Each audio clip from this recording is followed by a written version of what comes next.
नमस्कार दोस्तों, क्या हाल है आप सभी के। एक और नए इंटरेस्टिंग वीडियो में आप सभी का बहुत बहुत स्वागत है। और दोस्तों आज मैं आपको बताने वाला हूँ निकॉन Z50 कैमरे के मेन्यू फंक्शंस के बारे में, मेन्यू सेटिंग्स के बारे में। जैसे ही आप मेन्यू बटन को प्रेस करते हो और जो सबसे पहला ऑप्शन आता है प्लेबैक मेन्यू का, आज मैं इस पूरे फंक्शन को मैं डीपली एक्सप्लेन करने वाला हूँ। तो दोस्तों अगर आपके पास निकॉन का Z50 कैमरा है तो इस वीडियो को देखने के बाद आपका जो पहला जो कन्फ्यूज़न है प्लेबैक मेन्यू का वो बिल्कुल क्लियर हो जाएगा। क्योंकि दोस्तों कई बार ऐसे होते हैं कि कैमरे में तो बहुत सारे फंक्शन, बहुत सारे सेटिंग्स होते हैं, लेकिन आपको नहीं पता होने की वजह से शायद ही आप उनका प्रॉपर यूज़ कर सको। तो दोस्तों आज जो पहले सेटिंग्स के जो फंक्शन है, प्लेबैक का जो ऑप्शन है, उसको डीपली मैं एक्सप्लेन करने वाला हूँ। तो वीडियो में आगे बने रहिएगा, एंड तक ज़रूर देखिएगा, तभी आपको पूरा समझ में आएगा। और हाँ, मैं थोड़ा सा मोबाइल का हेल्प लेने वाला हूँ, क्योंकि मैंने जो वीडियो रिकॉर्डिंग की है कैमरे फंक्शन का वो मैंने अपने मोबाइल से रिकॉर्ड किया, तो थोड़ा मेरी जो नज़र है वो नीचे जा सकती है, बट आप कंफ्यूज मत होना, वीडियो को लास्ट तक देखते रहिए। तो चलिए फ्रेंड्स वीडियो को स्टार्ट करते हैं। तो दोस्तों यहाँ पे मैं एक चीज़ और क्लियर करना चाहता हूँ, क्योंकि निकॉन का Z सीरीज़ कैमरा, जैसे मैंने सारे ही जो अभी लेटेस्ट मैंने जितने भी वीडियो अपलोड किए ज़्यादातर मिररलेस कैमरे के ही किए हैं। तो सेटिंग्स की बात करूँ तो काफ़ी मिलता जुलता सेटिंग्स है।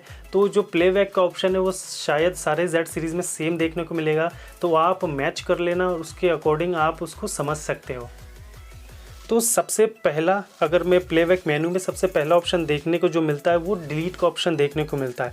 अब डिलीट काफ़ी कॉमन सा चीज़, आप बोलेंगे भाई साहब डिलीट के बारे में भी बता रहे, बट आप इसके अंदर जाएंगे तो आपको देखना कुछ इंटरेस्टिंग सा लगेगा। तो दोस्तों यहाँ पे जैसे ही मैं डिलीट वाले जो फंक्शन को मैं उसके अंदर जाता हूँ, ओके करता हूँ, तो यहाँ पे तीन चीज़ें हमें देखने को मिलती है। तो सबसे पहले है सिलेक्टेड, उसके बाद है सिलेक्ट डेट, एंड उसके बाद है ऑल। तो यहाँ पे तीनों का मतलब मैं आपको बता देता हूँ। सिलेक्टेड का ये मतलब है कि आप 1 बाय 1 करके, चाहे फ़ोटो हो चाहे वीडियो हो, आप उसको सेलेक्ट करके आप डिलीट कर सकते हो।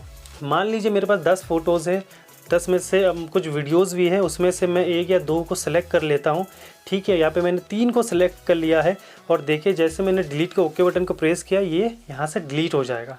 ठीक है, उसके बाद फिर से मैं अंदर चलता हूँ डिलीट के। तो दोस्तों दूसरा जो ऑप्शन है डिलीट में वो है सेलेक्ट डेट का। यहाँ पे एक इंटरेस्टिंग चीज़ ये है कि जब से आप इस कार्ड में काम कर रहे हो और अगर इस कार्ड को आपने फॉर्मेट या डिलीट नहीं किया है, तो वो सारे डेट का, जिस डेट में आपने फोटोग्राफी और वीडियोग्राफी शूट किया होगा, वो सारे डेट यहाँ पे शो हो रहे होंगे। अब ये फ़ायदा है इस डेट वाले से कि मान लीजिए कि आपने इस महीने के 5 या 6 तारीख को कोई काम किया था, मान लीजिए कि 5 तारीख को जो डाटा है आपने अपने सिस्टम पे कॉपी कर दिया, बट यहाँ से डिलीट करना भूल गया, तो सिंपली आप उस डेट पे सेलेक्ट करके उस जो फोटोग्राफी वीडियोग्राफी जिस डेट में किया हो, सिंपली वो डिलीट कर सकते हो। तो ये अच्छा ऑप्शन है।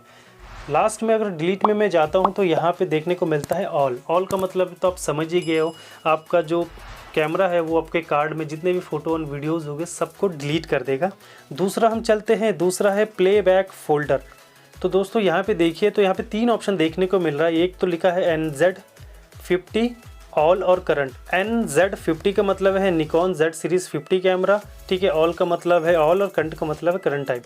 अगर आप इसमें NZ50 में अगर आप सेलेक्ट कर लेते, मान लीजिए कि किसी कार्ड को आप दूसरे कैमरे पे भी यूज़ करते थे और आपने पहले वाले ऑप्शन को सेलेक्ट कर लिया, मतलब कि अगर आप प्लेबैक, अगर प्रीव्यू देखोगे फ़ोटोज़ का, तो सिर्फ निकॉन के 50 कैमरे का ही प्रीव्यू आपको देखने को मिलेगा।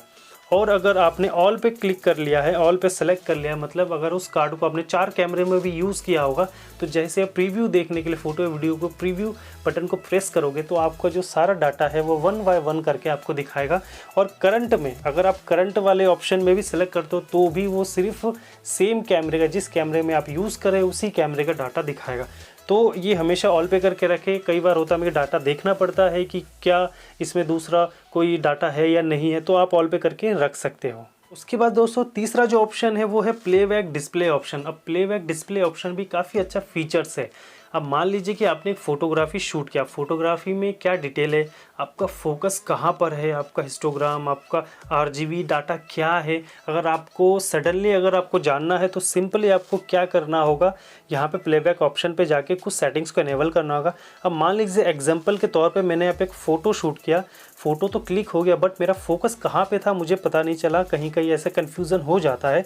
तो सिंपली आपको प्लेबैक डिस्प्ले ऑप्शन में जाना है, और देखिए सबसे पहला जो ऑप्शन है वो है फोकस पॉइंट्स का। फोकस पॉइंट्स क्या है कि जैसे आप फ़ोटो शूट करेंगे तो आपका फोकस कहाँ पर है, आपका किस सब्जेक्ट पे है। मान लीजिए कि सब्जेक्ट आपका आगे और पीछे है, बट किस सब्जेक्ट पे है वो भी आपको इसमें देखने को मिल जाएगा। अब सिंपली एक एग्जांपल मैं यहाँ पे एक फ़ोटो शूट करता हूँ।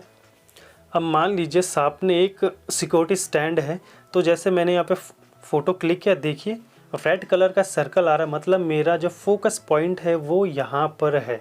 तो यहाँ पे दोस्तों और भी फंक्शन है, जैसे कि एक्सपोजर इन्फो, ठीक है, हाइलाइट्स, आरजीबी और शूटिंग डाटा। ये फोटोग्राफी में जैसे ही आप क्लिक करेंगे, एक फ़ोटो को क्लिक करेंगे, सबसे पहले फोकस पॉइंट आपका कहाँ पे है वो दिखेगा, एंड अप एंड डाउन करेंगे जो फ़ोटो का जो बाकी डिटेल होगा, ठीक है, हाइलाइट्स कहाँ पे हो रहे, कहाँ पे ज़्यादा ओवर एक्सपोज हो रहा है वो एरिया दिखाएगा आपको, हिस्टोग्राम, आरजीबी, वो सारे ऑप्शन आपको इसमें देखने को मिलेंगे। अच्छा ऑप्शन है। आप करंट टाइम में अगर कोई डिटेल, प्रॉपर डिटेल जानना चाहते हो तो इस फीचर्स को यहाँ पे आप सिलेक्ट कर सकते हो। तो नेक्स्ट ऑप्शन क्या है दोस्तों, इसमें इमेज रिव्यू। इमेज रिव्यू से आप इजीली समझ जाएंगे, बट एक चीज़ मैं क्लियर कर देना चाहता हूँ, कई नए कैमरों में ये डिफ़ॉल्ट ऑफ आता है, तो मैं तो अब तक जितने भी अनबॉक्सिंग किया उस सब में मुझे ये ऑन करना पड़ा है। तो अगर आप प्रीव्यू को ऑफ़ कर देते हो तो ये क्या है कि फ़ोटो क्लिक होने के बाद आपके कैमरे पे, डिस्प्ले पे शो नहीं होगा, ठीक है। अब अगर मैं इमेज रिव्यू को ओनली मॉनिटर कर देता हूँ, मतलब कि आपका जो प्रीव्यू, जो आपका इमेज शो होगा वो सिर्फ मॉनिटर में होगा, ईवीएफ में नहीं होगा। खासकर मिररलेस कैमरों के लिए इसमें दो ऑप्शन होते हैं, या तो आप डिस्प्ले में कीजिए या फिर व्यू फाइंडर में, दोनों में कीजिए, वो आपकी मर्ज़ी है। इसको ऑन कर देते हो मतलब आपका मॉनिटर और व्यू फाइंडर ईवीएफ में दोनों में शो होगा दोस्तों। उसके बाद जो आपको ऑप्शन देखने को मिलता है आफ्टर डिलीट।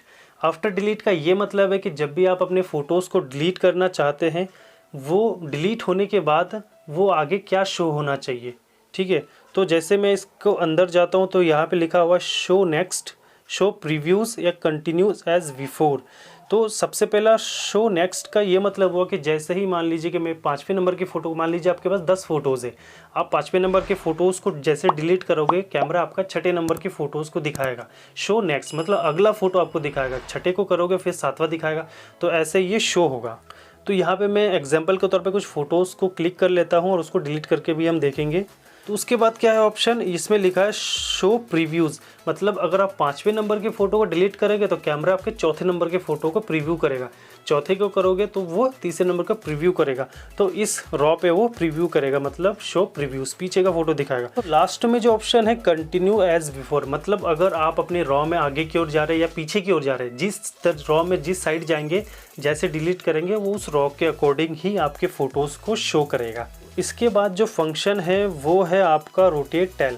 अब यहाँ पे अंदर जाते हैं तो यहाँ पे दो ऑप्शन मिलता है ऑन और ऑफ़ का। अगर आप अपने कैमरे को ऑफ़ कर देते हैं तो मान लीजिए कि मैंने एक फ़ोटो लिया पोर्ट्रेट मोड पे, मतलब कैमरे को यूँ करके अगर मैंने एक फ़ोटो क्लिक किया तो अगर वो ऑफ़ होगा तो आपके जो प्रीव्यू जब आप देखेंगे तो कैमरा क्या होगा, वो लैंडस्केप में रहेगा, वो रोटेट नहीं होगा, मतलब सीधा नहीं दिखेगा, जिस अकॉर्डिंग आपने फ़ोटो को क्लिक किया है उसके अकॉर्डिंग नहीं दिखेगा।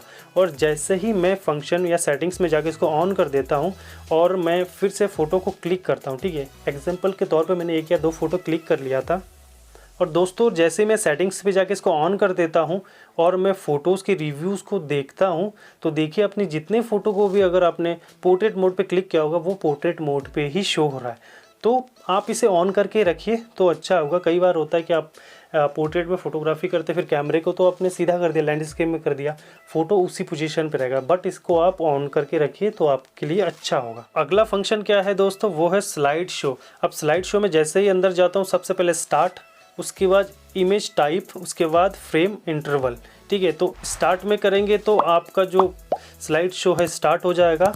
उसके बाद अच्छा इमेज टाइप, दोस्तों इमेज टाइप में जैसे ही अंदर जाएंगे तो सबसे पहला स्टिल एंड मूवीज़ दोनों, मतलब 1 बाय 1 करके फ़ोटो और वीडियो दोनों स्लाइड होगा। उसके बाद still image only, movies only buy rating.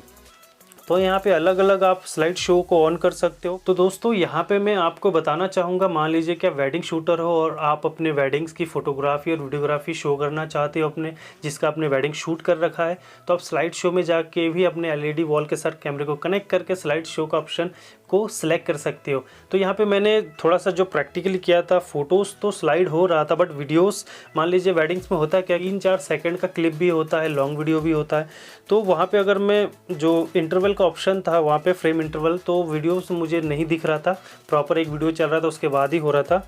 तो यहाँ पे आपको ध्यान देना होगा कि लॉन्ग वीडियो को सिलेक्ट ना करें उसमें, ठीक है। रेटिंग का मतलब है कि अगर आप फोटो वीडियो में रेट करेंगे तो वो उसके अकॉर्डिंग भी प्ले होगा। उसके बाद दोस्तों जो नेक्स्ट ऑप्शन है वो है रेटिंग का।